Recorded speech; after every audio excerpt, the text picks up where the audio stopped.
জীবনে যতই কঠিন সময় আসুক না কেন, সমস্ত পরিস্থিতির সাথে মোকাবিলা করে জিতে যাওয়ার এবং সময়কে বইয়ে নিয়ে যাওয়ার নামই কিন্তু সংসার। রাধে রাধে বন্ধুরা, নমস্কার সবাইকে। সকলকে সুপ্রভাত জানিয়ে রানাঘাটের ছোট্ট একটা গ্রাম থেকে আমি দীপিকা। আজকে একটু লেট করে ভিডিওটা শুরু করলাম, কারণ সকালে ফোনে একটু চার্জ ছিল না, জানো তো যাই হোক, এখন থেকে ব্লগটা শুরু করলাম। দুধওয়ালা কাকু দেখলাম যাচ্ছিল, তো দুধওয়ালা কাকুকে ডাক দিলাম, বললাম দুধ হবে? কাকু বললো হ্যাঁ হবে। তো কাকুর থেকে 500 গ্রাম মতো দুধ নিলাম, মানে হাফ লিটার দুধ নিলাম, আর ওটা ফ্রিজে রেখে দিলাম। আজকে খাবো না, ওটা খাবো কালকে। আর জলটা শেষ হয়ে গেছিলো, তো সিঁড়ির চাতালে জলের ড্রামগুলো গুছিয়ে রেখে দিই। তো ওখান থেকে একটা জলের ড্রাম এনে উপর করে দিলাম আর বসিয়ে দিলাম রান্না। আর সকালে কিন্তু আমি অফ ক্যামেরাতেই বাসি কাজকর্ম, চা খাওয়া সবই কিন্তু কমপ্লিট করে নিয়েছিলাম। ঘরের লবণটাও বাড়ন্ত হয়ে গেছিলো, লবণটাও ঠিকঠাক করে জায়গা মতো ঢেলে রাখলাম। আর ওদিকে বসিয়ে দিয়েছি ডাল। আজ হবে পেঁপের ডাল। ঘরে অনেক সবজি, জানো তো বন্ধুরা, এত সবজি রেখে মাছ কিনলে সবজিগুলো শুধু শুধু নষ্ট হবে, আর মাছ রান্না করে সবজি কেউই খেতে চায় না। এর জন্য ভাবলাম যে আজকেও মাছ নেব না, তাই ডাল বসিয়ে দিয়েছি। হবে ডাল। আর এদিকে বসিয়েছি ঝিঙে পোস্ত, আর করেছিলাম উচ্ছে আলু দিয়ে চচ্চড়ি। ঝিঙে পোস্ত তোমার দাদাভাই অতটা বেশ ভালোবাসে না, কিন্তু আমি আর অন্বেষা কিন্তু ভীষণ ভালো খাই। ঝিঙে পোস্ত যে একটা সেন্ট, গন্ধ, সেই গন্ধ দিয়েই মানে গরম গরম একতলা ভাত মাখলেই মনে হয় ব্যাস এটা দিয়ে খেয়ে নিই। আর সাথে যদি থাকে এক টুকরো গন্ধরাজ লেবু, তাহলে কিন্তু কোনো কথাই হয় না। যাই হোক, রান্নাবান্না মোটামুটি কমপ্লিট হয়ে গেছে, আর সবাই খেয়েও নিয়েছে। আর এদিকে দেখো, কালকে রেখেছিলাম বাদাম। এটা তোমাদের সাথে শেয়ার করা হয়নি, কারণ সন্ধ্যাবেলা কিনেছিলাম বাদামটা। 1 কিলো বাদাম কিনেছিলাম। তো এই বাদামটাই আমার শাশুড়ি মা ভেজে দিয়েছে, আর সেই বাদামটাই কিন্তু আমি কৌটোর মধ্যে ভরে রাখছি। আর কৌটোর মধ্যে যদি ভরে না রাখি, তাহলে কিন্তু বাদামটা নোংরা হয়ে যাবে এবং নষ্ট হয়ে যাবে। সবার খাওয়া দাওয়া কমপ্লিট হয়ে গেছে, সংসারের সমস্ত কাজ কিন্তু ওরকম অগোছালোভাবেই পড়ে আছে। তো এখন সামনে তো পুজো, শুধু মুখের যত্ন করলে তো হবে না, এমনিতেই আমার পচা স্কিন, বলার আর কিছু নেই। যাই হোক, শুধু মুখের যত্ন করলে তো হবে না, চুলের যত্নটাও একটু হলেও নিতে হবে। তাই ঘরোয়া পদ্ধতিতে ঘরেই করে নিলাম একটা হেয়ার স্পা। সত্যি বলতে এই স্পাটা ভীষণ এফেক্টিভ, ভীষণই ভালো। কারণ এর আগে আমি একবার ট্রাই করেছিলাম, আর আজকেও ট্রাই করেছি। রেজাল্ট তোমরা অবশ্যই সামনের উপরই দেখতে পাবে, ভীষণ ভালো রেজাল্ট দেয়। চুলের যত্ন নিতে নিতেই দেখি তোমাদের দাদাভাই বাইরের থেকে ভীষণ পরিমাণে চেঁচাচ্ছে। বাইরে তাকিয়ে দেখি ঝমঝম করে বৃষ্টি নেমে গেছে। তাড়াতাড়ি করে জামা কাপড়গুলো তুলে নিলাম। আর জামা কাপড়গুলো পুরোপুরি শুকিয়ে গিয়েছিল, তা সত্ত্বেও ওই যে বৃষ্টি চলে এসেছিলো, তো একটু একটু কিন্তু ভিজে গেছিলো। জামা কাপড়গুলো তুলে নিলাম, আর তারপরেই কিন্তু আবার অনেক রোদ্র উঠে গেছিলো। আমি কিন্তু জামা কাপড়গুলোকে আবার মেলে দিয়েছিলাম। তো যাই হোক, এখন বিছানাটা গুছিয়ে নিচ্ছি।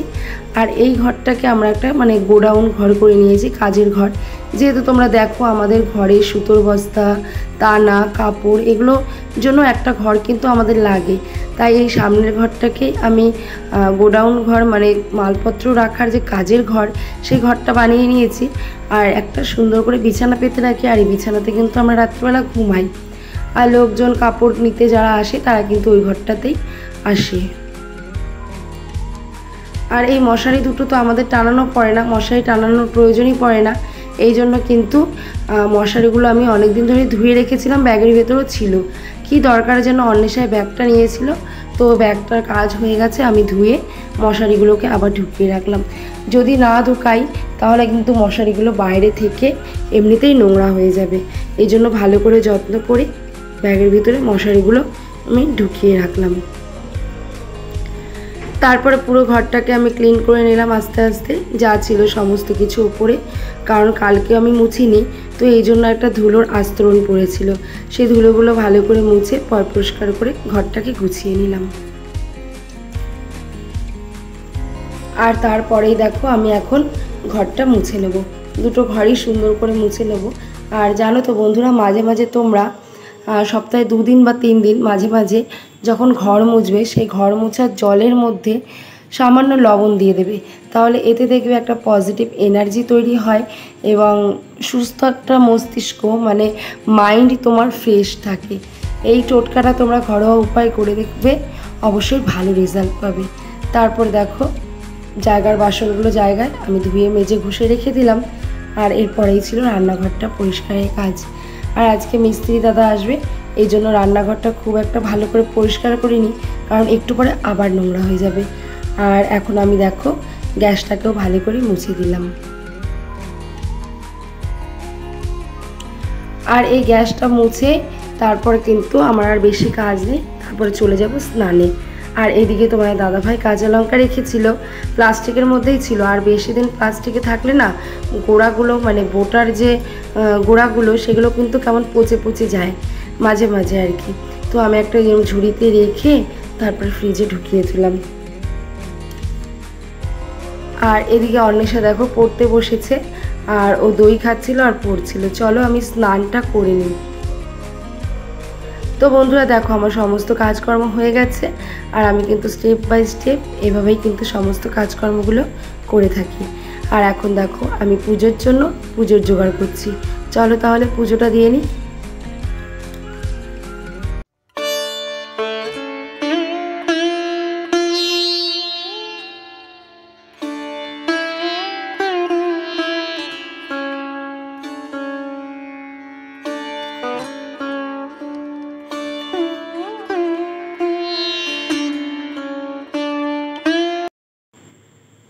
স্নান করে আমার পুজো দেওয়া কমপ্লিট হয়ে গেছে। আর আমার চুল, আমি জানি না ক্যামেরাতে কতটা বোঝা যাচ্ছে, কিন্তু ভীষণ পরিমাণে শাইন করছিল এবং চুলগুলো সফট আর ভীষণ সিল্কিও হয়ে গেছিলো। আর এই হেয়ার স্পাটা যদি তুমি সপ্তাহে 2 দিন করতে পারো তাহলে কিন্তু খুব ভালো ফল পাবে। আমার করা হয় না, ওই আজকে করলাম, সামনে পুজো, তাই মনে হলো যে করি, তো করলাম। আর এদিকে মিস্ত্রি দাদারাও চলে এসেছে। দেখো এই যে বেসিনের কলটা লাগানো ছিল না, সেই কলটাই কিন্তু লাগিয়ে দিয়ে গেছে। আর ওই যে দুপুরবেলা যে জামা কাপড়গুলো শুকাতে দিয়েছিলাম সেগুলো তুলে এখন দেখো ভাঁজও করে নিচ্ছি। আসলে বলো তো কি, আসলে সংসারে লক্ষ্মীশ্রী বজায় রাখতে গেলে প্রত্যেকটা গৃহবধূকে কিন্তু সচেতনভাবে কাজ করতে হয় এবং পরিষ্কারভাবে গুছিয়ে কাজ করলে কিন্তু সংসারে সর্বদাই লক্ষ্মীশ্রী বজায় থাকে। মোট কথা হলো একটা গৃহবধূই পারে সংসারে লক্ষ্মীশ্রী গড়ে তুলতে, এবং সেটা তার নিপুণ হাতের কাজের দ্বারা, পরিষ্কার পরিচ্ছন্নতার দ্বারা। আর রাতে করেছিলাম একটু ফ্রাইড রাইস আলুর দম, এটা খেয়েই আমরা রাতে ঘুমিয়ে পড়বো। তো চলো আজকের ভিডিওটি এই পর্যন্তই, আবারও দেখা হবে নতুন কোনো ব্লগ নিয়ে। তো চলো আজকের মতো টাটা, সবাইকে গুড নাইট। সবাই ভালো থেকো, সবাই সুস্থ থেকো। যদি কিছু ভালো লেগে থাকে তাহলে একটা লাইক প্লিজ, আর কমেন্ট করো, চ্যানেলটাকে সাবস্ক্রাইব করে ছোট্ট দিদিভাইয়ের পাশে থেকো। টাটা।